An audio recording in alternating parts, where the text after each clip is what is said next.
વાપરવા નહીં. પ્લાસ્ટિક વસ્તુઓનો યુઝ બહુ ના કરો.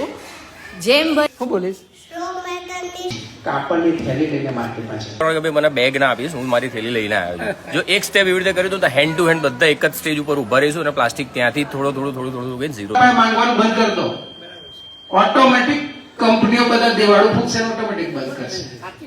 એટલે ડિમાન્ડ આપણે બંધ કરી. પ્લાસ્ટિક વાપરવું નહીં, કાપડ વાપરવું. ભાગ જમાવી રહ્યા છે, ખબર છે છતાં પણ પ્લાસ્ટિકનો ઉપયોગ કરી રહ્યા છે. કારણ કે પ્લાસ્ટિક એ જીવન માટે ખતરો છે.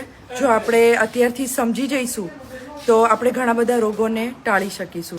આ બધું જ નરી આંખે આપણે જોઈ રહ્યા છે, કરી રહ્યા છે. શા કારણે આપણે વિલંબ કરી રહ્યા છે ખબર છે છતાં પણ પ્લાસ્ટિકનો યુઝ કરી રહ્યા છીએ. હવે અમે બિલકુલ આજથી પ્લાસ્ટિકનો ઉપયોગ નહીં કરીએ.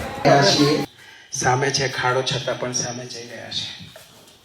ઘરે ઘરે આવી રીતે સમજાવી રહ્યા છે જેથી કરીને તમારા ઘરની અંદર પ્લાસ્ટિકના ઝબલા આવતા બંધ થશે.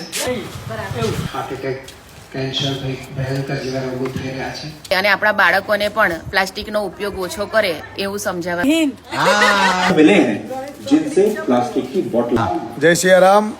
પ્લાસ્ટિક સદંતર બંધ કરવું જોઈએ. પ્લાસ્ટિકથી આપણને નુકસાન છે. લાંબા ગાળે લાંબા સમય પણ આપણે આવનારી પેઢીઓને અમે પ્લાસ્ટિકની થેલી નહીં વાપરી. હવે આજથી પ્લાસ્ટિક નહીં વાપરી. દર રવિવારે આવી રીતે અમે બહેનોને સમજાવીએ છીએ, કારણ કે સૌથી વધારે ઘરની અંદર ઝબલા આવતા હોય તો બહેનો પણ આ અભિયાનમાં જોડાઈશ અને હવે પછી પ્લાસ્ટિકની કોઈ બી વસ્તુ નહીં વાપરું. પ્લાસ્ટિકની થેલી તો ના જ વાપરવી જોઈએ. બને ત્યાં સુધી ઘરની થેલી ને કાપડની થેલી જ વાપરો. પ્લાસ્ટિકનો ઉપયોગ નહીં કરવાનો, કાપડની થેલીનો જ ઉપયોગ કરવાનો આગ્રહ રાખો.